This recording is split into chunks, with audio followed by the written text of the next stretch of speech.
सेवा ये गाड़ी खिलाया जाता पिया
माली के दरबार में दोनों भी लड़का जाला केहू भी जाला एगो भी प्यारा से भक्ति गीत गावेला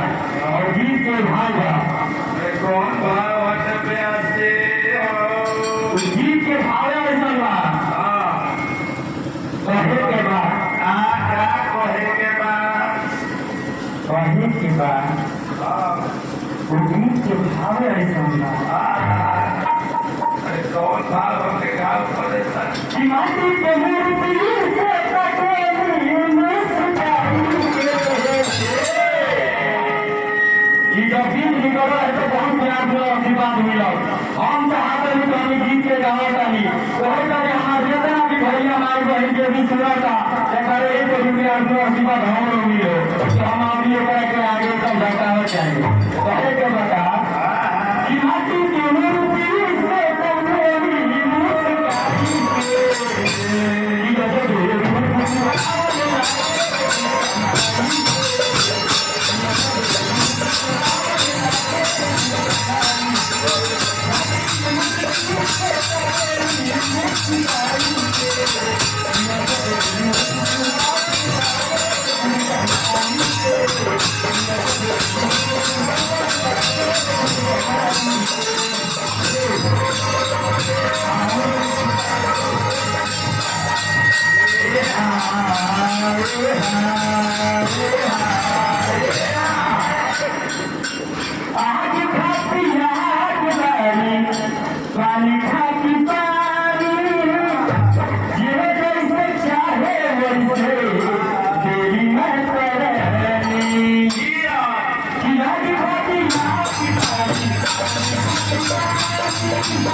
ए,